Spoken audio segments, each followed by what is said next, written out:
शोक संकट परित्राता। गाय बिना गति नहीं और वेद बिना मति नहीं। और भारत देश की गति और मति को वेग देने के लिए पथमेड़ा स्थित श्री गोदाम महातीर्थ ने पिछले 20 वर्षों में जो गौवंश की रक्षा के लिए कार्य किए वह अपने आप में ऐतिहासिक है। जालौर जिले के सांचौर के पास स्थित पथमेड़ा गौशाला में करीब 15,000 गायें जो सेवा पा रही हैं, वह सेवा देश में कई जगह इंसानों को भी नसीब नहीं। चाहे गायों के रहने की व्यवस्था हो, भोजन की हो, पीने के पानी की हो या फिर क्षेत्र में साफ सफाई की हो, यह अपने आप में गौशाला नहीं लगकर भव्य तीर्थ के समान लगता है। इस गौशाला में करीब 50 जगह गोपालकों और सेवादारों के रहने की व्यवस्था ट्रस्ट द्वारा कर रखी है।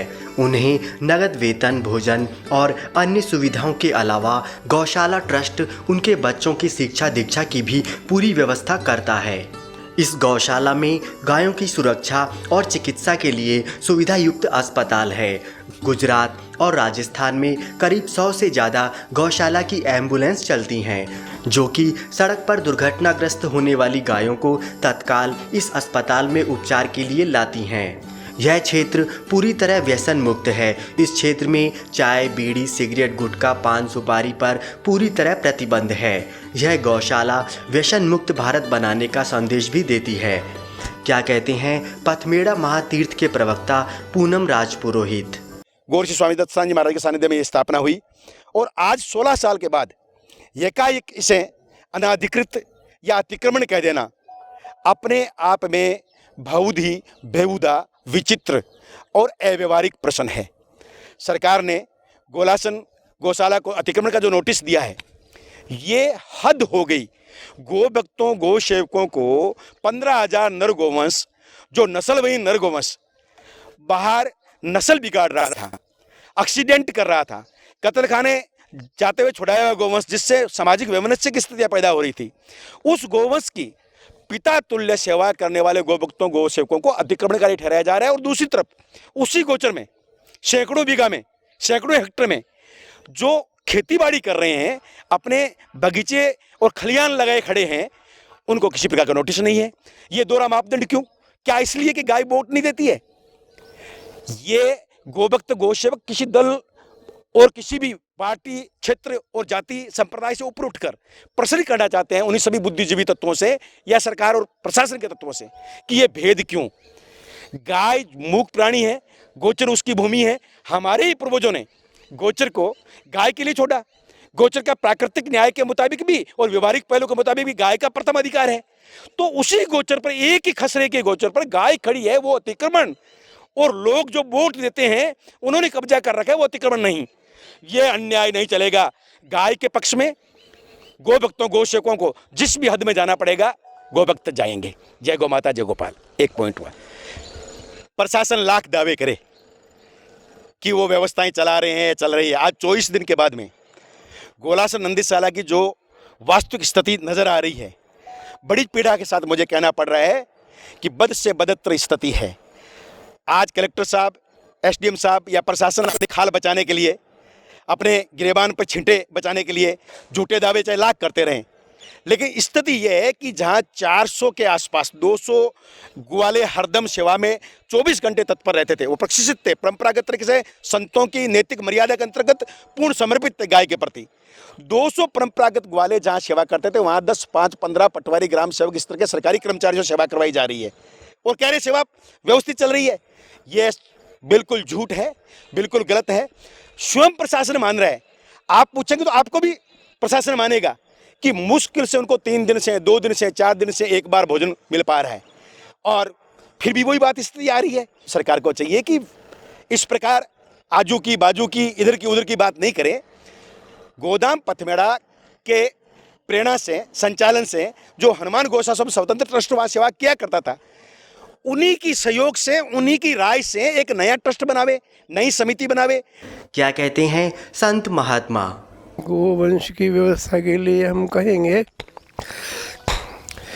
आजकल गोवंश की दुर्व्यवस्था है, क्योंकि गोचर गायों के लिए हुआ करता था। गोचर में से गोचर को तो भूमाफियाओं ने और इधर उधर के लोगों ने अपने अपने कब्जे में करा लिया, 91 करा करके पट्टे बनवा लिए और अतिक्रमण करके बेच दिए, ऐसा सब हो गया। गायों के लिए ठहरने को जगह नहीं रही। गायें अब इधर उधर गलियों में, बाज़ारों में घूम रही हैं। खेतों में किसान ने गाय को रखना बंद कर दिया। ट्रैक्टर आदि साधन आ जाने के लिए अब उनका पालन करना, ये करना उनको सब वैसा लग रहा है। तो इस समय में वर्तमान में गाय की दुर्दशा है, क्योंकि गोचर गाय के लिए होता था। गाय तो एक प्रतीक है। गाय के साथ में चौपाए सारे जीव जो हैं और वन्य जीव भी हैं, वे गोचर में सुरक्षित रहते थे। गोचर हमारी प्राचीन परंपरा के अनुसार गोचर में से दातुन तोड़ना भी गुनाह था। दातुन की लकड़ी तोड़ना भी गुनाह माना जाता था। जिसके लिए गोचर सारे कट गए, लोग काट ले गए, लकड़ियां बेच दी और रुपए कमा गए। और सरकार की तरफ से कोई प्रतिबंध है नहीं, इसलिए गोचर भूमि जो है वह इधर उधर बिखर गई है, गायें बेघर हो गई हैं। हाँ, ये फ्रैक्चर वार्ड है। यहाँ हाईवे एक्सीडेंट केस कई तरीके के अलग अलग केस होते हैं, जो ज़्यादातर ये अपने हैं पाँव के फ्रैक्चर केस आते हैं। तो अपना पीछे IUC वार्ड बना हुआ है, वहाँ अपने एक्सरा मशीन वगैरह सारी सुविधा है ऐसी में। वहाँ से फिर तैयार होते हैं, जैसे अलग अलग हज़ारों की संख्या में आते हैं। आप यहाँ देख ही रहे हैं सारा, और उसके आगे और भी हैं जो तैयार किए हुए हम आगे। तो है वो दुनिया में सबसे श्रेष्ठ है, और गाय के अलावा कोई चीज़ है ही नहीं। और गाय से सब संसार चलता है, और सब सृष्टि को गाय आहार देती है, और गाय के अलावा कोई बात है नहीं। सेवा को लेकर संचालित विश्व की सबसे बड़ी इस गौशाला ने संकल्प लिया कि गौवंश के जनक नंदी, जो अब पूरी तरह उपेक्षित थे, उनके लिए भी 1998 में गोलासन नामक जगह पर नंदीशाला कायम की। यहाँ प्रसिद्ध हनुमान मंदिर है। इसकी स्थापना का मुख्य उद्देश्य गौवंश की हत्याओं को रोकना था। गिने चुने पशुओं से प्रारंभ हुई इस नंदीशाला में आज 15,000 नंदी हैं। इस नंदीशाला में क्षेत्र के धर्म प्रेमी और गौ प्रेमी लोगों की समिति बनाकर पंजीयन करवाया गया। इसका सहकारिता विभाग भारतीय जीव जंतु कल्याण बोर्ड में विधिवत पंजीयन करवाकर नंदियों की देखभाल की जाने लगी। पथमेड़ा तीर्थधाम के प्रति हजारों गौ भक्तों की मान्यता और सम्मान ने इस नंदीशाला को पुनः जीवन दान दिया और जन सहयोग से मिली 90 करोड़ से अधिक राशि सेवा कार्यों पर व्यय हुई। राज्य सरकार द्वारा भी समय समय पर इसे अनुदान दिया गया और इसका संचालन गौशाला की गोचर भूमि पर अनवरत हो रहा था। इस नंदीशाला का भूमाफियाओं और अतिक्रमणकारियों द्वारा विरोध किया और इसी के चलते राजनीतिक दबाव में आकर तहसीलदार सांचौर द्वारा इस नंदीशाला को हटाने का नोटिस दिया। गोचर यानी गायों के चरने हेतु आरक्षित भूमि और गोलासन की यह गोचर भूमि गौवंश के चरने के लिए ही काम आ रही थी। इसी नोटिस और रोज रोज की अड़ंगेबाजियों से परेशान होकर गोलासन ट्रस्ट ने गोलासन की गोचर भूमि पर संचालित नंदीशाला के समस्त गोवंश तथा गौशाला की सभी चल अचल परिसंपत्तियां स्थानीय प्रशासन के मुखिया उपखंड अधिकारी सांचौर एवं तहसीलदार सांचौर को सुपुर्द किया। क्या कहते हैं स्थानीय तहसीलदार नंदीशाला की व्यवस्था के बारे में? बस जन सहयोग से जो पैसा आवे उससे चारा ला के डालने के प्रयास कर रहे हैं। राज्य सरकार के स्तर पे तो अभी तक कोई ऐसा सहायता मद से कोई राशि मिली नहीं है जिससे व्यवस्था की जा सके। क्या कहते हैं उपखंड अधिकारी नंदीशाला की व्यवस्थाओं को लेकर? चारा तो जन सहयोग से चंदा लेकर कर रहे हैं और पानी की व्यवस्था ऑलरेडी यहाँ पर है, जहाँ पर हमारे कुछ सरकारी कार्मिक भी हैं और कुछ जन सहयोग के लिए जो भी कोई आते हैं गौ सेवक वगैरह, उनसे पानी का भी जो यहाँ पर पानी का ऑलरेडी जो सप्लाई इन्होंने बना रखी थी पहले ट्रस्ट वालों ने, उसी प्रकार से बनी हुई है, हौदियाँ बनी, उस पानी छुड़वा देते हैं, उसमें पशु पी लेते हैं। ऐसे सर इस विषय को लेकर क्या राज्य सरकार को आपने अपनी रिपोर्ट भेजी? उस रिपोर्ट में क्या भेजा, क्या लिखा? नहीं, हमने तो जिला कलेक्टर महोदय को रिपोर्ट भेज दी कि भाई इस प्रकार से लंबे समय तक सरकारी स्तर पर या कार्मिकों के स्तर पर थोड़ा मुश्किल होगा। हालांकि कर रहे हैं हम, तकलीफ आ रही है लेकिन कर रहे हैं, काम तो कर ही रहे हैं। अभी नंदियों के पास बिल्कुल चारा नहीं है, तो इस विषय में लेके क्या कहेंगे आप? नहीं, चारा है लेकिन थोड़ा कम है। चारा है हम, हालांकि जितनी प्रचुर मात्रा में होना चाहिए उतना नहीं हो पा रहा है उसके लिए थोड़ा सा एक सुबह डाल देते हैं और भी आती है चारे की, उसी हिसाब से स्टॉक रखते हैं कि भाई ज़्यादा ज़्यादा इनको कुल मिला के ऐसा कि भाई इनको जिंदा रख सकें हम लोग, हमारी यही मंशा है। व्यवस्था सौंपने के चंद दिनों में ही 15,000 से गौवंश 11,000 पर आ गया। पूरी नंदीशाला में आतंक का माहौल हो गया। सभी बाड़ों को नंदी तोड़कर एक दूसरे में घुस गए। इसी के साथ देखभाल और भोजन के अभाव में पशुओं के मरने का क्रम शुरू हुआ। भूख से व्यथित बेजुबान पशु भोजन के लिए मिट्टी में मुंह मारने लगे। चाहे पशु बीमार हो, छोटा बच्चा हो, जवान हो या बूढ़ा, सभी आपस में मिक्स हो गए और इसका नतीजा यह निकला कि भूख प्यास से व्यथित पशु जो सम्मान से अब तक अपने बाड़ों में रह रहे थे, एक दूसरे की जान के दुश्मन हो गए। नंदियों का दृश्य इधर से उधर भागने का बड़ा विध्वंसकारी लग रहा था। क्या कहते हैं यहाँ हुई अव्यवस्थाओं को लेकर पथमेड़ा तीर्थधाम के प्रवक्ता पूनम राजपुरोहित। लगभग 15,000 के आसपास नंदी जो हैं उनकी व्यवस्थाओं में 400 के आसपास प्रत्यक्ष अप्रत्यक्ष लोग सेवारत रहा करते थे। आज प्रशासन के माध्यम से मात्र 10, 5, 15 लोग जुड़ रहे होते हैं, वही सरकारी कर्मचारी हैं जिनको ना तो गौ सेवा का अनुभव है और ना ही प्रबंधन का अनुभव है। तो निश्चित रूप से मैं ये कहूँगा कि ये व्यवस्था बिगड़ी हुई नहीं बल्कि विकराल स्थिति की तरफ जा रही है और इस स्थिति से जल्दी ही सरकार और प्रशासन ने चेत कर उचित कदम नहीं उठाए और प्रबंधन को पूर्व प्रबंधन की भांति सुसंगठित नहीं किया तो पीछे जो हिंगोनिया गौशाला है उससे कहीं ज़्यादा बद से बदतर स्थिति हो सकती है। और ऐसे में गौ भक्तों, गौ सेवकों जिन्होंने 16 साल तक तपस्या और तप करके इस व्यवस्था को चलाकर यहाँ तक खड़ा किया है, उनके सब्र का बांध किस रूप में कैसे टूटेगा, प्रदेश के जनमानस और गोप्रेमी जनमानस किस स्वरूप में जाकर इस आक्रोश का प्रगट्य कर पाएगी, कहना बहुत मुश्किल होगा।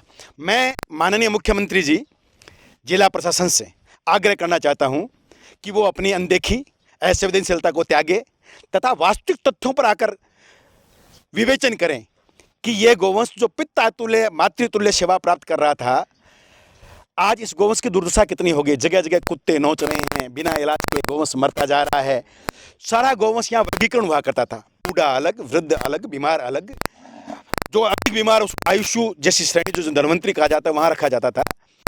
बीमारी के मुताबिक उनको दलिया और अलग अलग पौष्टिक आहार दिए जाते थे। सारी व्यवस्थाएं ध्वस्त हो चुकी है। आज व्यवस्था के नाम पर 000 जैसी यहाँ स्थिति आ गई है और एक एक गोवंश भूख से त्राही त्राही। खुद अधिकारी मान रहे हैं कि वो व्यवस्था नहीं कर पा रहे हैं। अधिकारी कह रहे हैं कि हमने मुख्यमंत्री निवास तक और सरकार के उच्च जो उनके प्रोसेस तक उन्होंने बात पहुंचाई है कि यहाँ सेवा हम नहीं कर पा रहे हैं, यहाँ हम सेवा करना संभव ही नहीं। क्या कहते हैं अन्य? मेरा नाम मधुबराम, पूर्व सरपंच हूँ पुरोहित, और यहाँ की स्थिति बहुत गंभीर हो गई है। 16 साल से ये चल रहा था। यहाँ 11,000 नंदी अभी खड़े हैं, ऐसे 15,000 थे, उसमें 4,000 कम हो गए और आज भी 11,000 है और वो पूरी तरह से मर रहे हैं। इसके लिए कुछ न कुछ, न तो चारा की व्यवस्था, न दूसरी है 1-2 गाड़ी आती, 4 गाड़ी आती, उसमें कुछ नहीं होता है और ये सब मर जाएंगे। उसके बाद पूरी जिम्मेदारी पूरे मर जाएंगे, एक भी नहीं बचेगा। इस अंबाराम पुरोहित, सरपंच बिछावाड़ी। मैं पथमेड़ा संस्था से जुड़ा हुआ हूँ कई सालों से और पथमेड़ा संस्था की ये शाखा है जो यहाँ स्वतंत्र प्रभाव से यहाँ अलग टेस्ट काम कर रहा है और इस संस्था पथमेड़ा में सहयोग था वो यहाँ देते थे। अगर कम पड़ने पर सरकारी सहयोग आता था, उस हिसाब से चल रहा था। राजनीतिक षड्यंत्र के आधार पर चौधरी समाज ने और दूसरे लोगों ने मिल करके 28 दिन तक धरना दिया और प्रशासन ने हमारे को नोटिस दिया कि भाई आप गोचर खाली करो, गायों का खोचर वो अतिक्रमण है। उस हिसाब से हमारे यहाँ से प्रतिनिधि सब लोग थे टेस्ट वाले, इस्तीफा दे करके तहसीलदार को चाबी सौंप के यहाँ से चले गए। आज से 22-23 दिन हो गए हैं, पूरे चारा का अभाव है, जिंदी गायों को कुत्ते काट रहे हैं और हमने खूब प्रत्यक्ष आकर के सुबह देखते हैं और सुबह फोटो भी लेते हैं, हम गायों को देखते हैं, जिंदी गाय हैं और आपने देखा है प्रत्यक्ष तो वो गाय पड़ी वहाँ कोई मनुष्य पहुँच नहीं पाता। पहले 400 परिवार थे, आज की तारीख में अब 4 परिवार से क्या गायें संभल सकती है। 15,000 गायों का सेवा करना संभव नहीं है। पूरे वाड़े अस्त व्यस्त हो गए हैं, न तो कोई यहाँ गोवाड़ा है, न कोई चारा है, न कोई पानी की व्यवस्था पूरी हो रही है। नंदीशाला का जहाँ तक इस गोलासन का प्रश्न है, ये गाँव वालों की मांग पर शुभारंभ हुआ था। इसका पहले इस पूरे एरिया को मिलिट्री वालों ने मांगा था और मिलिट्री वालों को देने की जब बात हुई तो संपूर्ण ग्रामीण मिलकर के गोदाम पथमेड़ा पधारे थे और उन्होंने मांग की थी कि स्वामी जी हमारे यहाँ एक गौशाला की स्थापना आप कर दो। और उसी मांग को ध्यान में रखते परम पूज्य स्वामी जी ने गाँवों के साथ आकर के यहाँ स्थापना की थी। नंदी प्रारंभ में कम थे, लेकिन धीरे धीरे कुछ नगर पालिका से, कुछ पुलिस प्रशासन से, कुछ कसाईयों से छुड़ाई हुई और ये गोवंश निरंतर बढ़ता गया। और एक स्थिति यहाँ इतनी हो गई थी, 15,000 नंदी अकेले हो गए थे। यहाँ की जो संपूर्ण व्यवस्था, इसमें करीब हमारे गौ सेवकों का कठोर तप, अथक परिश्रम और सर्वस्व समर्पण करके ये पूरा का पूरा परिसर तैयार किया गया था। लेकिन अब पिछले कुछ समय से, हालांकि हम सब में आशा भी थी, अरमान थे ये भव्य दिन आएंगे और जब केंद्र में अच्छी सरकार आएगी तो कुछ न कुछ निश्चित रूप से गायों के लिए होगा, लेकिन वो आशा भी हमारी धूमिल हुई। 2 साल हमने इंतजार किया। राजस्थान सरकार चयन होने के बाद विश्वास था कि निश्चित रूप से ये सरकार कुछ न कुछ करेगी, अनुदान घोषित करेगी। कुछ भी अनुदान हुआ नहीं। सरकार और जो गौ सेवा समिति की वार्ताएं हुई, लेकिन वो भी असफल रही। और आज स्थिति ये बन गई, आज का मतलब है 15-20 दिन, 26 दिन पहले 6 नवंबर तक हमने पहले 2 बार बैठ के कि जिला प्रशासन को अवगत कराया कि साहब इस तरह से नाजुक स्थिति बनी हुई है और गांव वालों परेशान कर रहे हैं, आप कुछ न कुछ कीजिए। तो उन्होंने कहा कि हम कुछ नहीं कर सकते। उसके बाद दोबारा भी बैठक हुई, पुनः एसडीएम को ज्ञापन सौंपा, मुख्यमंत्री जी को भेजा। फिर गांव में अचानक कुछ विध्वंसकारी तत्व या असामाजिक तत्व हम उसे कह सकते हैं, उन लोगों ने न मालूम किन्हीं कारणों से, कारण अब वो उनकी वो जाने, लेकिन पूरे गांव में कुछ लोग, मुट्ठी भर लोग थे जो कुछ लोगों के बहकावे यहाँ पर उन्होंने धरना दिया। धरना करीब महीना भर चला। प्रशासन ने हमारे को वापस नोटिस दिया कि आप बिल्कुल 8 नवंबर को ये पूरा का पूरा नंदीशाला खाली कर दोगे। तो हमारी व्यवस्था थी चारों तरफ से। इधर गांव वालों ने ये कहा, कुछ लोग जो सामाजिक तत्व थे हमारे वालों से लड़ाई करते थे, झगड़ा करते थे, बाहर निकलते थे तो उनसे लड़ाई झगड़ा करते थे। कुछ नंदियों को जो हम समाधि देते थे उनको देने नहीं देते थे, हमारी जेसीबी के चारों ओर खड़े हो जाते थे। इस तरह की परेशानियां कुछ असामाजिक तत्वों ने की। और उधर प्रशासन ने भी वही किया कि आप बेदखल हो जाओ, हमें खाली चाहिए। तो हम तो विवस्थावश जब किसी और चारों ओर दिशा में आंख फैलाई और कहीं आशा नहीं दिखी, तब जाकर विवस्थावश 6 तारीख को प्रशासन को चाबी सौंप दी गई। पथमेड़ा भी बार बार सहयोग करता था और अब पथमेड़ा के पास में भी सामर्थ्य नहीं है। और जब सरकार ने 9 महीने का अनुदान देने की घोषणा की थी, उसके बाद में 50% चंदा बंद हुआ। फिर प्रधानमंत्री जी ने एक स्टेटमेंट दिया था कि 70 से 80% गौ सेवक, गौ रक्षक गुंडे हैं। उसके बाद में 25% चंदा बंद हुआ। आज नोटबंदी होने के बाद में 25% वो भी बंद हो गया। 0% चंदा नहीं आता है। अब न तो कोई सहयोग करने की स्थिति में है और अब सरकार संभाले और प्रशासन को दे दिया गांव वालों की तकलीफ के हिसाब से। प्रशासन के चंद पटवारियों द्वारा व्यवस्था को सुधारने की कोशिश की गई, लेकिन ज्ञान और दिशा के अभाव में यह व्यवस्था और बिगड़ गई। क्या कहते हैं पटवारी एसोसिएशन के पदाधिकारी इस दुर्दशा के बारे में? 6 तारीख के बाद में हमारे समस्त राजस्व कर्मचारी, जिसमें 5 तहसीलों के तहसीलदार जी, पटवारी, आरआई सभी इसमें लगे हुए हैं और इन्होंने पूरी व्यवस्था संभाली है। हमने कलेक्टर साहब को निवेदन किया, हमारे पटवार संघ की तरफ से, कानूनगो संघ की तरफ से भी आगाह किया कि भाई अब इस व्यवस्था को हम संभालने में असमर्थ है। चूँकि हमारे काश्तकारों के इस समय बुआई का काम चल रहा है, तो ऐसी स्थिति में काश्तकार पीछे घूमते, पटवारी के पीछे, पटवारी समस्त पटवारी यहाँ लगे हुए हमारे सांसौर तहसील के और बाकी तहसीलों के सायला, चितलवाड़ा, भाई बागुड़ा, रानीवाड़ा, भीनमाल और चितलवाड़ा तहसील के लगभग 7-8 पटवारी डेली आते हैं, आ रहे आते हैं। तो ऐसी स्थिति में काश्तकारों का काम पिछड़ रहा है, जिससे हमने कलेक्टर साहब को बताया, लेकिन कलेक्टर साहब ने कहा कि भाई कुछ दिन आप जैसे तैसे व्यवस्था संभालो। इस नंदीशाला में व्यवस्था की सूचना राजस्थान सरकार को समय पर नहीं देना भी बड़ा दुर्भाग्यपूर्ण रहा और व्यवस्था इस कदर बिगड़ी कि नंदीशाला में चारों तरफ हो हल्ला और भगदड़ के अलावा कुछ नजर नहीं आया। क्या कहते हैं इस बिगड़ी व्यवस्था को पटरी पर लाने के लिए जिला कलेक्टर जालोर? डोलासन में स्थित नंदी गौशाला का संचालन पूर्व में एक रजिस्टर्ड गौशाला के द्वारा किया जा रहा था। दिनांक 6 नवंबर 2016 को इस गौशाला प्रबंधन के द्वारा इसकी चाबियां वहाँ पर छोड़ दी और जितने भी ग्वाले उनके द्वारा वहाँ पर रखे हुए थे, जो कि इन नंदी जो संचालित कर रहे थे, संधारित कर रहे थे, उन सबको उन्होंने वहाँ से हटा लिया था। उसके बाद से प्रशासन के द्वारा इस नंदी गौशाला की व्यवस्था की जा रही है। इस गौशाला में लगभग 11,000 नंदी हैं, जिनमें से काफ़ी नंदी बीमार भी थे। उनके चिकित्सा का दायित्व भी हम लोगों के ऊपर आया था। जनता के सहयोग से, गाँव वालों के सहयोग से प्रशासन ने, हमारे राजस्व विभाग के कर्मचारी, पटवारी, गिरदावर, तहसीलदार, नायब तहसीलदार, जनप्रतिनिधि, इन सब से सहयोग लेकर इस गौशाला में जो संधारित किए जा रहे पशु थे उनकी देखभाल प्रारंभ की थी। और 6 तारीख से लगातार हम लोग इस प्रयास में हैं कि वहाँ पर जितने भी पशु संधारित किए जा रहे हैं उनको सुचारू रूप से चारा, पानी, चिकित्सा सुविधा उपलब्ध हो सके। और मैं सभी गाँव वालों का, जनप्रतिनिधियों का, स्वयंसेवी संस्थाओं का बहुत बहुत धन्यवाद कहना चाहता हूँ कि इतनी बड़ी एक जो चुनौती हम लोगों के सामने आई थी, इतने ज़्यादा संख्या में जो वहाँ पर नर गौवंश था उसको संधारित करने की जो चुनौती हमारे सामने थी, उसमें हम जन सहयोग के माध्यम से काफ़ी कुछ सफल रहे हैं। कमियाँ हो सकती हैं क्योंकि हम लोग प्रोफेशनल नहीं हैं और गायों का संधारण, नर गौवंश का संधारण, ये अपने आप में एक तकनीकी चीज़ है। जिसका अनुभव होता है वो ही इसका संधारण ढंग से कर पाते हैं। फिर भी हम लोगों ने जनता के सहयोग से और जनता से ही इनके चारे पानी की व्यवस्था हेतु धनराशि एकत्र करके इनका संधारण किया है। कुछ कमियाँ व्यवस्था है आपकी फ्यूचर के लिए? हम चाहते हैं कि इसका संचालन कोई प्रोफेशनल बॉडी ही करे। जो पूर्व में गौशाला या संचालित थी, या तो वो इसे वापस लें या कोई और दूसरा NGO इसको वहाँ पर आकर व्यवस्था संभाले, क्योंकि प्रशासन के लिए बहुत लंबे समय तक इसकी व्यवस्था सुचारू रूप से कायम रखना संभव नहीं है। क्या कहते हैं नंदीशाला में उपजी अव्यवस्थाओं के बारे में?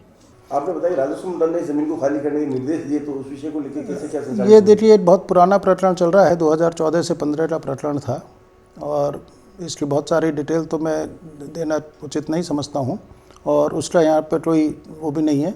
परंतु एक नाइट प्रक्रिया के तहत इनको नोटिस दिए गए थे और उस नोटिस के तहत इन लोगों ने यहाँ पर चाबियाँ वगैरह सौंपी थी। हम लोगों ने चाबियाँ सौंपते समय भी इनसे अनुरोध किया था कि हम लोगों का यहाँ से कोई इनको इमीडिएटली बेदखल करने का ऐसा कोई मानस नहीं है। ये एक नाइट प्रक्रिया है, परंतु उन लोगों ने यहाँ पर एकदम से निर्णय लेकर 6 तारीख को यहाँ पर चाबियाँ सौंप दी थी। इस संबंध में हम लोगों ने जो भी अभी तक घटनाक्रम हुआ है, जो भी यहाँ परिस्थितियाँ विकसित हुई हैं, उसके बारे में राज्य सरकार को भी अवगत करा दिया है और मैं आशा करता हूँ कि शीघ्र ही सभी के सहयोग से इस समस्या का समाधान हो सकेगा। वर्तमान संवर्धन काल में गौसेवा गौरक्षा के प्रति चौतरफा अनदेखी, असहयोग और असंवेदनहीनता हमारे देश का दुर्भाग्य है। राज्य सरकार द्वारा विजन डॉक्यूमेंट प्रतिज्ञाओं के क्रियान्वयन में देरी से विश्व प्रसिद्ध गोलासन नंदीशाला सहित प्रदेश की गौशालाएं आर्थिक संकट से बंद के कगार पर हैं। गोलासन नंदीशाला की स्थापना में मुख्य प्रेरणा पुरुष श्री रामसुख दास जी महाराज, पूर्व प्रधानमंत्री श्री अटल बिहारी वाजपेयी और विश्व हिंदू परिषद के प्रेरणा पुरुष श्री अशोक जी सिंघल जैसों का महान सहयोग रहा। अब भी समय है प्रदेश और देश से गौशालाओं को बचाने का, जिसमें राज्य सरकार को अपने पूरे साधनों के साथ कार्य करना चाहिए। तभी यह देश प्रदेश विश्व गुरु की सही श्रेणी में आ पाएगा।